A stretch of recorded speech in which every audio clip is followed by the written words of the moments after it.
Hi friends, welcome back my channel. ఈరోజు మీకు Telangana style అంటే ఒట్టి తునకల కూర, ఒట్టి ముక్కల కూర అని అంటారు కొంతమంది. మేమైతే ఒట్టి తునకలు అంటాం. ఈ ఒట్టి ముక్కలు అయితే మా నాన్నమ్మ ఊరి నుంచి పంపించింది. మా పొలం దగ్గర పొలి చేసిన ఉండంట. సో ఆమె ఒక్కతే ఉంటుంది కాబట్టి తను ఒక్కటి తినలేదని చెప్పేసి కొన్ని ముక్కలు ఎండబెట్టి మాకైతే పంపించింది. ముందుగా మీకు చూపించినట్టుగా ఒక గిన్నెలో ఆ ముక్కల్ని అయితే వాటర్లో వేసి పెట్టుకోవాలి. ఎందుకంటే కొంచెం నానితే అది క్లీన్ చేసుకోవడానికి ఈజీగా ఉంటుంది. తర్వాత కుక్కర్ పెట్టుకొని దాంట్లో కొంచెం ఆయిల్ వేసుకొని 2 లవంగాలు, 1 ఇలాచి యాడ్ చేసుకున్నాక కట్ చేసుకున్న ఆనియన్ వేసుకొని మంచిగా ఫ్రై అవ్వనివ్వాలి.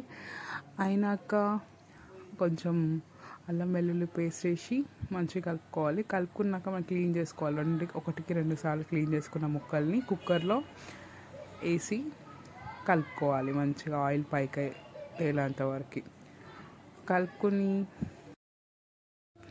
కలుపుకున్నాక ఆయిల్లో ఫ్రై అవ్వనియాలి. ఆల్మోస్ట్ ఒక 5 to 6 minutes అలా ఫ్రై అవ్వనిచ్చినాక సిమ్లోనే ఫ్రై చేసుకోవాలి. అలా ఫ్రై చేసుకున్నాక దాంట్లో కొంచెము హల్దీ, కారం, పసుపు, కారం యాడ్ చేసుకొని కొంచెం కారం నూనెలో ఎప్పుడైనా సరే కారం అనేది నూనెలో ఉడికితేనే ఫ్రై అయితేనే మనకి టేస్ట్ అనేది తెలుస్తుంది కర్రీది. ఎప్పుడైనా సరే ఆడవిడిగా కారం వేసేసి మనము వాటర్ వేసేసుకుంటే కర్రీ ఆ టేస్ట్ అనేది చేంజ్ అవుతుంది బాగా.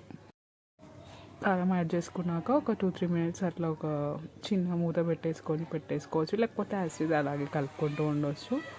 తర్వాత 2 టమాటాలని కట్ చేసుకొని చిన్న ముక్కలుగా కట్ చేసుకోవాలి. ఎప్పుడైనా సరే నాన్ వెజ్లో వేసేటప్పుడు టమాటాలు మాత్రం చిన్నగానే మ్యాక్సిమం మీడియం సైజులో కట్ చేసుకుంటే సరిపోతుంది. అవి వేసుకొని ఒక 2-3 minutes అలా కలుపుకొని పెట్టుకున్నాక అది కొంచెం మగ్గినాయని ఆల్మోస్ట్ ఇలా కనిపిస్తుంది కదా, తెలిసిపోతుంది మనకి టమాటా మగ్గినట్టు.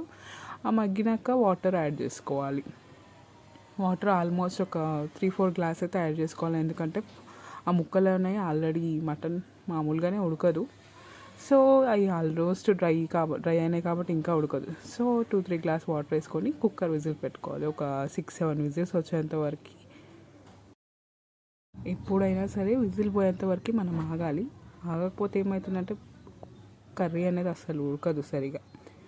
సో దాన్ని విజిల్ అంతా పోయినాక తీసేసుకొని దాంట్లో కొంచెం కొత్తిమీర, పుదీనా వేయాలి. తర్వాత garam masala and dhaniya powder add చేసుకొని ఒక 2-3 minutes ఇట్లా సిమ్లో పెట్టేసుకొని వేడి అన్నంలో తింటే టేస్ట్ వేరే ఉంటుంది.